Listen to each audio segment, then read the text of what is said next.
Hey guys, Sifu Les Clements here, Black Dragon Kung Fu. Thanks for watching Black Dragon TV. So this video is not going to be a physical video with techniques, fighting drills, and things of this nature, okay? Because this is a really important video that I decided to do, all right? And this video is what it means to be a Sifu. So first of all, what is a Sifu? If you look up Sifu in the dictionary, it's going to be an instructor, master. There's also a definition, another definition that goes with it, father teacher, okay? So these instructors of Chinese Kung Fu, or masters if you want to call them that, I personally reject the term master. I refuse to be called that. I just disagree with that for my own reasons. Sifu, father, teacher is enough for me. I'm not a fan of being pedestalized. So, father, teacher, instructor, okay? So how valuable is the Sifu? How much work has been done on the self? All right, so if you are seeking a Kung Fu school, you have to understand how to look for the signs of a good Sifu, one that is self-aware, okay? There are a handful of Sifus out there and they're not all self-aware and balanced. It's a spectrum. You have Shaolin fighting monks who are extremely self-aware, some of the best in the world. As a result of their self-awareness, they're some of the best people in the world, in addition to martial artists. So Kung Fu is about being a powerful person as well as martial artists. Power. So what does it mean to hold the knowledge of the Shaolin temple arts and their derivatives, which are very important, Wing Chun, these other systems that have been modified out of that, right? This is a lot of knowledge to hold, okay? The fighting aspect is tiny, as infinite and vast as it is. Everything else is ultimate self-awareness can be gained through the practice of fighting, right? Which should always be avoided unless it's training. So, how valuable is the Sifu? Well, how valuable is any person? Okay? So if you look at some of these videos in what I would call the manosphere on YouTube, there's a lot of men out there that are teaching men how to raise their value every day, telling them to change their diet, start cleaning up, dressing a little bit better, start being more assertive, start to lay down the line. Okay, these are all really good qualities because they're raising the value of what it means to be a man, right? Now, when you're raising the value of yourself, if you're a Sifu, this is upping the stakes even more because you have more responsibility when you have more knowledge, okay?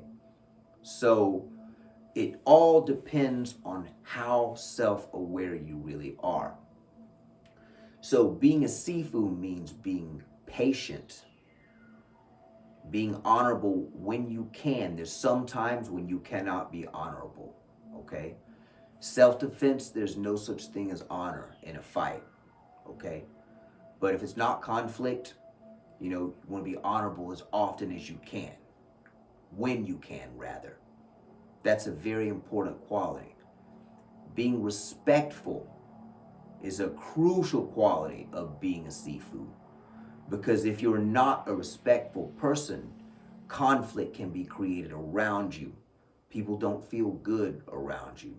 Nobody really wants to be around you, So, constantly making the self a better person.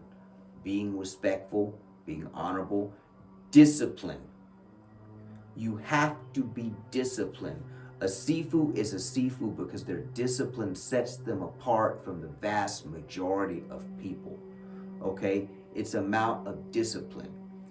Okay? Look at special forces, Navy SEALs, SWAT team, all these guys that go through these intensive trainings. Well, SWAT is not necessarily special forces, but same kind of tactics, right? Look at the level of discipline these high-level sports special forces guys have, right?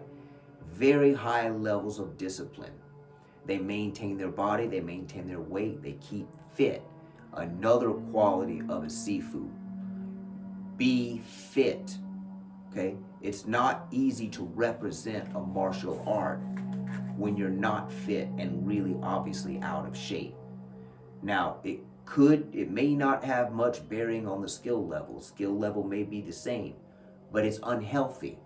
Okay? So there's no real good reason for it to not be fit, healthy, and in shape. So you have to maintain your body, exercise, running, breathing, deep breathing, qigong, meditation. If you really want to take it as far further on, Wim Hof ice bath. I'm doing one tomorrow. It's snow outside, a few inches of snow. Ice bath at 4 a.m. See, I'm not recommending anyone, I'm not suggesting you do this really. It's just an example. Most people are going to say that's crazy, that's insane. It's actually not. If you could try it one time, you'll see that once you get out and dry off, you're very warm out in the elements because your blood vessels close, right? But very few people are willing to do that. And that's okay. But part of being a Sifu is going above and beyond to maintain yourself. Proper diet, cooking good healthy food, supplements, good behavior, patience, all these qualities. So if you are aspiring to be a Sifu, whether you're one of my students or anyone else, remember, it's going to be a lot of work outside of all the physical techniques and drills and forms and fighting you practice. It is going to be a lot more work than all of that. Okay? And it's not easy. You will make mistakes as a Sifu. We all do because we are human. Actually, I don't like the statement we are only human. That's a very confining, crippling statement. That's saying a lot that we are human. So let me retract that, okay? So we will make mistakes, but part of being a better human is becoming self-aware so that we make less mistakes, okay?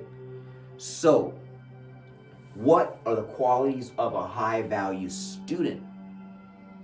Now this is very important because one of the things that make a Sifu's work really put the magic on is good students. In a lot of ways make the Sifu, right? They appreciate their roots, where they come from. Even if they go away, they're appreciative of the knowledge that they learned, and they're very grateful, always, okay? 2, they are not critical unless it's true or constructive, right? And constructive. Criticism is only valid if it's true. And if it's not constructive, it's negative. Okay? So, when someone criticizes someone, another good quality to have is discernment. So a Sifu needs good discernment. Is this criticism warranted?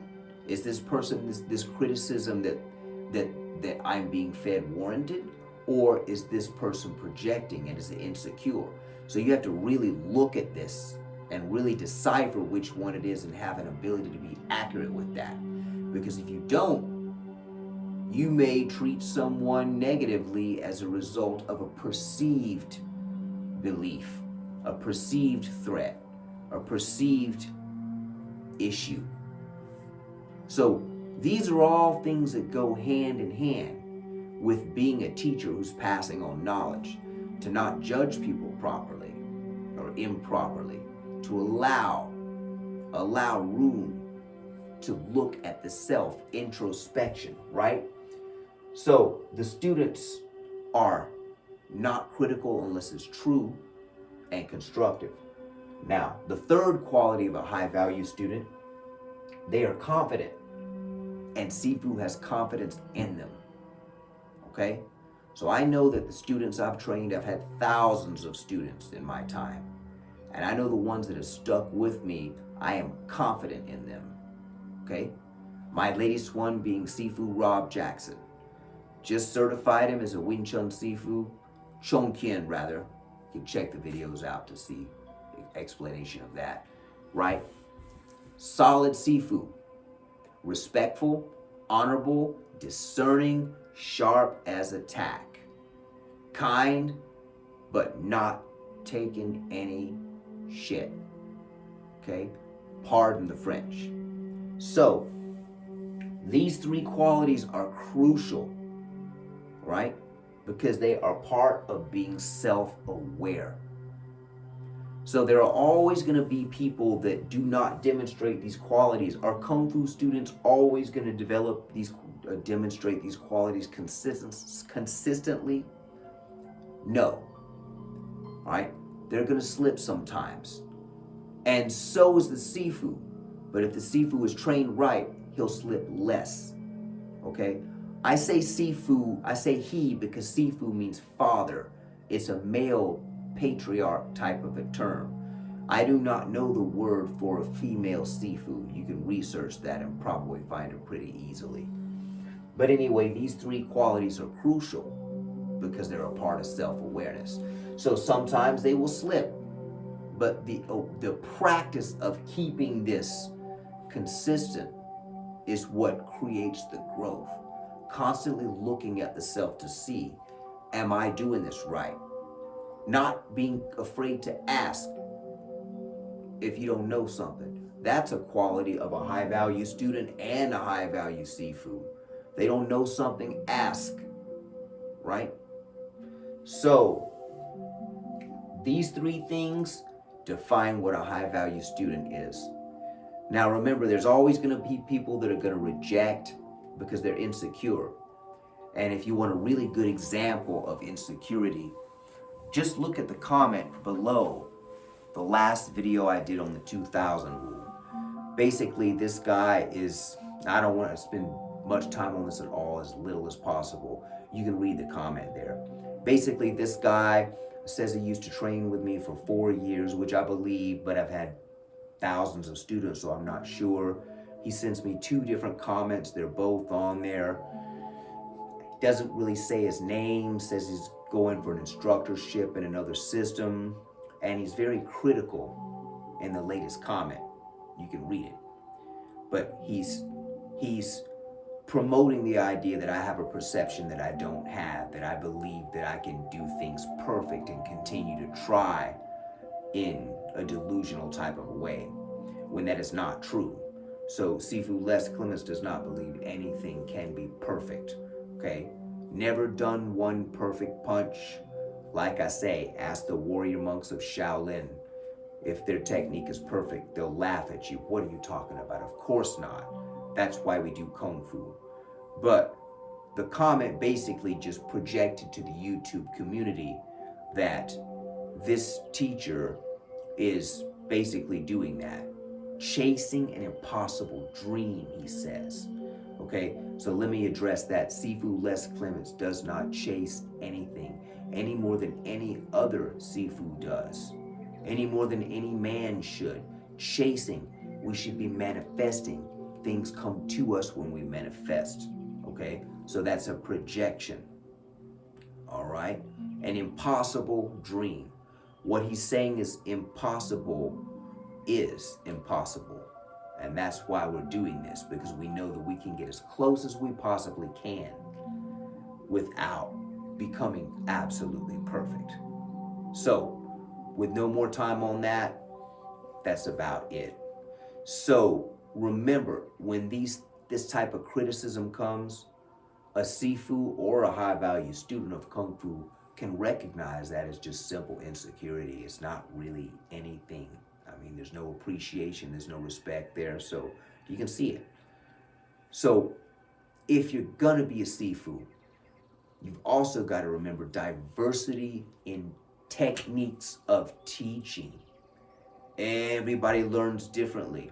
I would highly suggest you read books on ninja mind control by Ha Lung.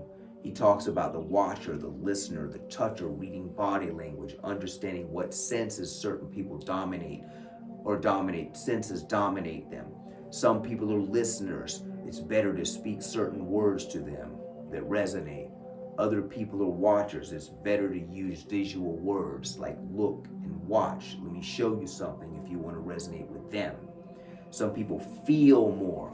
Hey, you understand? I know you understand how this feels. You see, you're using the right language per sense. That type of thing, and get a feel for different students and how to teach them. Everybody learns differently, and a one-size-fits-all with learning can create a lot of fall off. All right? A lot of taper off, a lot of turnover.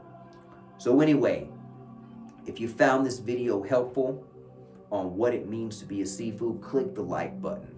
And remember, feedback, I want it all, positive and negative. But if you're gonna criticize, just ask yourself if it's true first, okay? And if it is criticism and it isn't true, then I'm gonna respond to it. But if it is true, I'm gonna look at it and I'll even make a video and be grateful for it. So feedback helps me change and make this a better channel. So I want the criticism, good and bad, once again. All right, Sifu Les Clements out.